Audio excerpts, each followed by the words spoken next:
प्यारे दोस्तों, आज हम आपको रमज़ान के महीने में एक गरीब घर की कहानी बताने वाले हैं। ये कहानी सुनकर आपकी भी आंखों में आंसू आ जाएंगे और आप हैरान रह जाओगे। इस कहानी में नाम बदल दिए गए हैं। वीडियो बहुत प्यारी है, आप इसे आखिर तक ज़रूर देखें और अगर हो सके तो इस वीडियो को लाइक भी कर दें। तो चलिए शुरू करते हैं। दोस्तों, ये कहानी नसीम भाई की है। नसीम भाई कहते हैं कि मैं एक फैक्ट्री में काम किया करता था, लेकिन एक दिन मुझसे एक काम ख़राब हो गया, जिसकी वजह से मेरे फैक्ट्री के मालिक ने मुझे अपने दफ्तर में बुलाया और गुस्से से कहा, नसीम, मैं तुम्हें अपनी फैक्ट्री से निकाल रहा हूँ क्योंकि तुमने आज जो काम किया है उससे मुझे बहुत ज़्यादा नुकसान हुआ है, इसलिए तुम कल से काम पर मत आना। नसीम भाई कहते हैं, ये सुनकर मैं घबरा गया क्योंकि मेरे छोटे छोटे बच्चे थे और मुझे काम की बहुत ज़रूरत थी। अगर ये नौकरी भी मेरे हाथ से चली जाती तो मेरे घर में फाके होने लग जाते। इसलिए मैंने फैक्ट्री के मालिक से अपनी गलती की माफ़ी मांग ली और कहा, सेठ साहब, मुझे इस गलती के लिए माफ़ कर दो। मैं वादा करता हूँ दोबारा ऐसी गलती नहीं करूँगा। लेकिन उन्होंने मेरी कोई बात नहीं सुनी। उन पर तो जैसे मेरी किसी बात का असर नहीं हो रहा था। उन्होंने फ़ौरन फैक्ट्री के मैनेजर को बुलाया और उससे कहा, नसीम का हिसाब कर दो। मैनेजर मुझे अपने साथ बाहर ले आया। हालांकि मेरा दिल कर रहा था कि मैं उनके पास वापस जाऊं और उनके पैर पकड़कर माफ़ी मांग लूं, मगर सेठ साहब के कमरे का दरवाज़ा बंद हो चुका था। उस दिन मैनेजर ने मेरा हिसाब किया और मुझे मेरी आधी तनख्वाह पकड़ा दी। मैं फैक्ट्री से बाहर निकला तो बहुत परेशान हो गया क्योंकि अब मेरे पास कोई और काम नहीं था। मैं घर आया तो चारपाई पर चुपचाप लेट गया। मेरी बीवी ने देखा तो मेरे पास दौड़ी चली आई और कहने लगी, क्या हुआ, आज फैक्ट्री से इतनी जल्दी कैसे आ गए? खैर तो है ना? ये सुनकर मैं उठ बैठा और फिर सारी बात अपनी बीवी को बता दी। मेरी बात सुनकर मेरी बीवी परेशान हो गई और कहने लगी, अब क्या होगा, घर का गुजारा कैसे चलेगा? बीवी ने भी वही पूछ लिया जिसको सोच सोच कर मैं परेशान हो रहा था। वैसे तो इस मसले का कोई हल नहीं था, लेकिन फिर भी मैंने सोच लिया कि कल मैं फिर से फैक्ट्री जाऊंगा क्योंकि फैक्ट्री के मालिक का ड्राइवर मेरा दोस्त था। मैंने सोचा कि मैं उससे बात करूंगा कि वो सेठ साहब से मेरी सिफारिश कर दे ताकि वो मुझे दोबारा काम पर रख लें। मैंने अपनी बीवी को तसल्ली दी और कहा, तुम फिक्र मत करो, सब ठीक हो जाएगा। अगली सुबह मैंने फैक्ट्री का एक चक्कर लगाया, लेकिन मैनेजर ने मुझे अंदर न जाने दिया और कहा कि सेठ साहब ने तुम्हें अगर यहाँ पर देख लिया तो बहुत नाराज़ होंगे, इसलिए तुम यहाँ से चले जाओ। ऐसा ना हो कि तुम्हारी वजह से मेरी नौकरी भी चली जाए।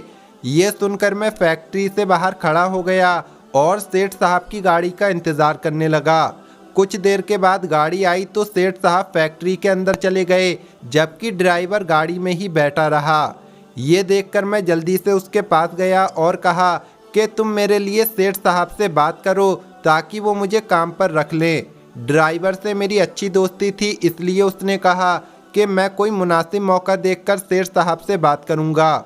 ये सुनकर मैं मुतमईन हो गया। अगले दिन मैं दोबारा फैक्ट्री गया तो ड्राइवर मुझे बाहर ही मिल गया, लेकिन उसने मुझे जो बात बताई उसे सुनकर मेरे होश उड़ गए क्योंकि सेठ साहब ने उसकी बात रद्द कर दी थी, यानी मुझे नौकरी पर रखने से मना कर दिया था। मेरे ड्राइवर दोस्त ने मुझे यूं परेशान देखा तो वो कहने लगा कि मेरे यार, तू फिक्र मत कर, मैं तुम्हारे लिए कोई और फैक्ट्री में जगह तलाश करता हूँ। लेकिन दोस्त की तसल्ली भी मेरी परेशानी कम ना कर सकी, लिहाजा यहाँ से मायूस होने के बाद मैं सीधा घर आया और सोचने लगा कि अब मुझे कौन सा काम करना चाहिए। बीवी से बात की तो वो कहने लगी, कुछ दिन रुक जाओ, हो सकता है कि तुम्हारा दोस्त कोई और काम तलाश कर ले, मगर मुझे ऐसा नहीं लग रहा था। मैं ये जानता था कि वो भी मेरी तरह गरीब बंदा है, उसकी सिफारिश कहाँ चलनी है। इसलिए मैं अगले दिन घर से बाहर निकल आया और एक जगह दिहाड़ी करने लगा। ये 2 मंजिला इमारत थी जहाँ पर बहुत सारे मिस्त्री और मजदूर काम कर रहे थे। मैंने उनसे पूछा कि मैं यहाँ पर क्या काम कर सकता हूँ, तो उन्होंने कहा कि इस काम के लिए किसी इंसान की सिफारिश की ज़रूरत नहीं है, तुम हमारे साथ काम में लग जाओ, शाम को तुम्हें तुम्हारी दिहाड़ी मिल जाएगी। ये सुनकर मैं हंस दिया और उस दिन मैंने शाम तक वहाँ उस इमारत में दिहाड़ी की और शाम को पैसे लेकर घर आ गया। ये मेरी पहली दिहाड़ी थी जिसने मुझे थका दिया था। ऐसा नहीं था कि फैक्ट्री में हम लोग मेहनत नहीं करते थे, मगर वहाँ पर ये आसानी थी कि हमें धूप गर्मी से निजात मिल जाती थी। सारा दिन फैक्ट्री के अंदर काम करना पड़ता था, जबकि दिहाड़ी में सारा दिन धूप और गर्मी में खुले आसमान के नीचे काम करना पड़ता था।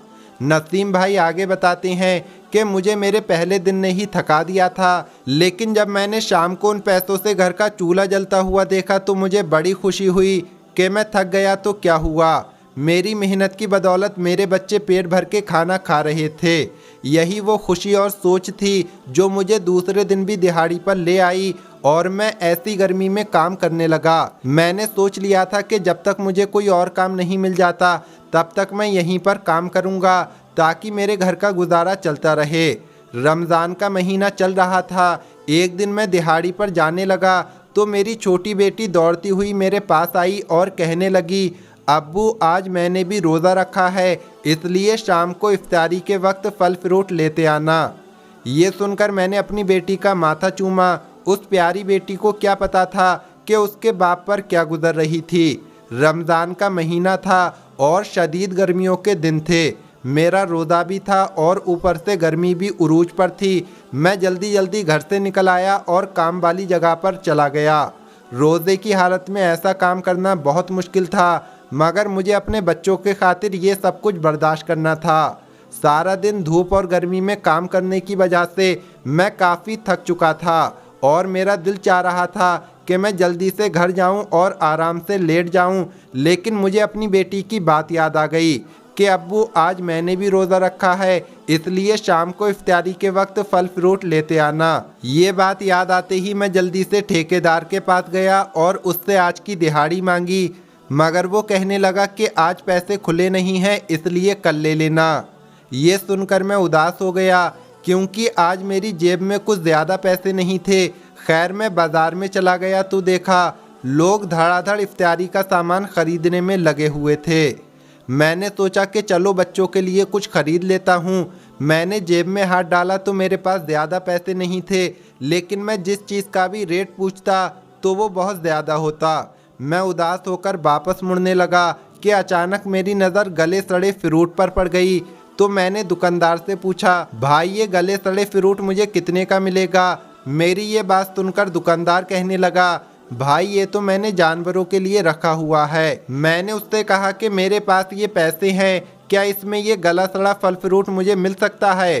तो दुकानदार कहने लगा, भाई ये तुम फ्री में ले जाओ। ये सुनकर मैंने जल्दी जल्दी से वो फल फ्रूट उठा लिए। मैंने सोचा कि चलो बीवी से कहूँगा कि इन फलों के गले सड़े हिस्से काट कर फेंक दो और अच्छे से धोकर बच्चों को खिला दो। मेरे बच्चे फ्रूट को देखकर खुश हो जाएंगे, लिहाजा मैं वो गला सड़ा फ्रूट उठाकर घर ले गया। मेरे बच्चे पहली बार फलों को देखकर बहुत खुश हुए।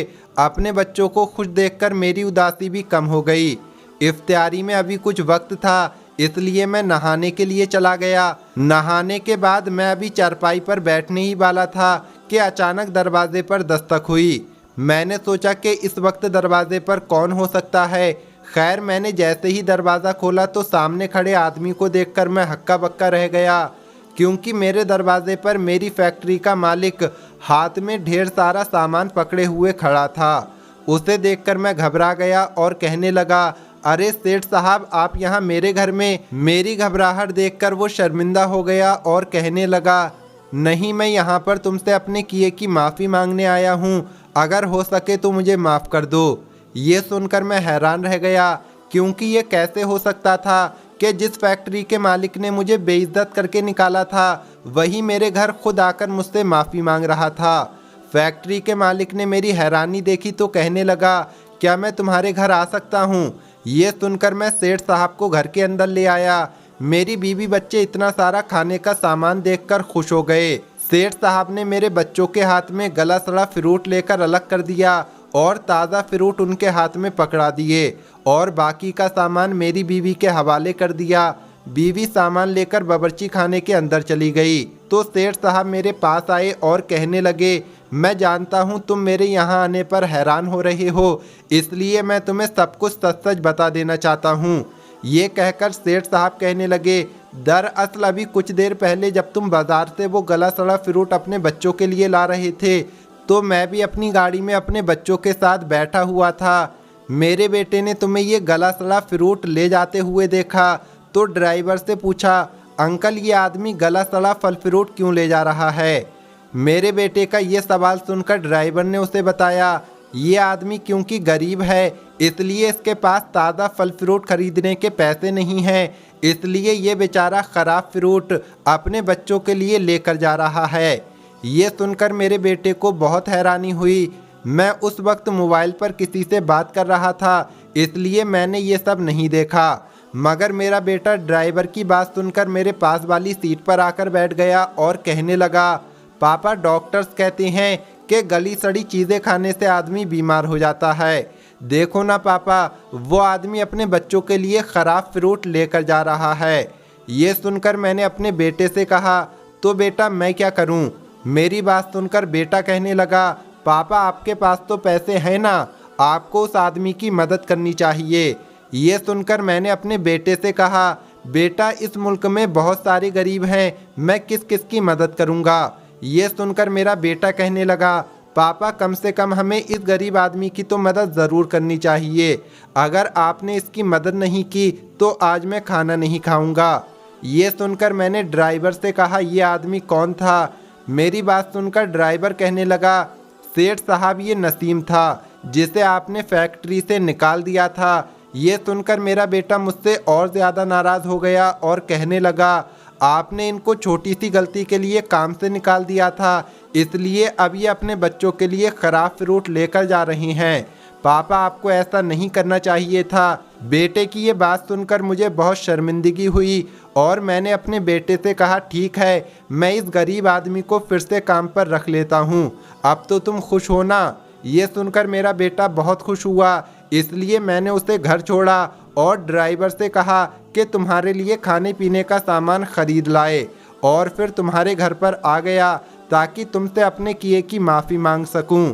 नसीम भाई कहते हैं कि सेठ साहब की ये बात सुनकर मेरी आंखों में आंसू आ गए और मैंने उनसे कहा, आपको मुझसे माफ़ी मांगने की ज़रूरत नहीं है, बस आप मुझे फिर से फैक्ट्री में काम करने की इजाज़त दे दो। ये सुनकर सेठ साहब कहने लगे, मैं भी तुमसे यही कहने आया हूँ कि कल से तुम काम पर आ सकते हो, और हाँ मैंने तुम्हारी तनख्वाह भी बढ़ा दी है। ये सुनकर मैं बहुत खुश हुआ।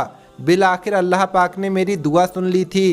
सेठ साहब अपने घर चले गए थे, जबकि मैं रोज़ा खोलने के लिए बावर्ची खाने में आ गया, जहाँ मेरे बच्चे इतने सारे खाने देखकर बहुत खुश थे। मेरी बेटी इतना सारा फ्रूट देखकर कहने लगी, अब्बू मैंने तो आपसे कुछ फ्रूट लाने को कहा था और आप तो सारा बाजार उठा लाए। शुक्रिया अब्बू, आज मुझे बहुत भूख लगी है और मैं सुबह से दुआ कर रही थी कि आज मुझे इफ्तारी में बहुत कुछ खाने को मिले। बेटी की बात सुनकर मैं मुस्कुरा दिया। मैं दिल ही दिल में सेठ साहब के बेटे को दुआएं देने लगा, जिसकी वजह से न सिर्फ हमें पेट भर के खाने को मिला था बल्कि दोबारा मुझे फैक्ट्री में काम भी मिल गया था और अब मैं अपनी ज़िंदगी हंसी खुशी गुजार रहा हूँ। तो दोस्तों, रमज़ान के महीने में आप सब अपने आसपास के लोगों का ख्याल रखें, किसी को बेवजह मत सताएं। रमज़ान में रोज़ेदारों का ख्याल ज़रूर रखें, अपने आसपास गरीब पड़ोसियों को देखें। आज की इस वीडियो में इतना ही। इस वीडियो को लाइक ज़रूर करें। मिलेंगे अगली वीडियो में। अस्सलाम वालेकुम, अल्लाह हाफिज़।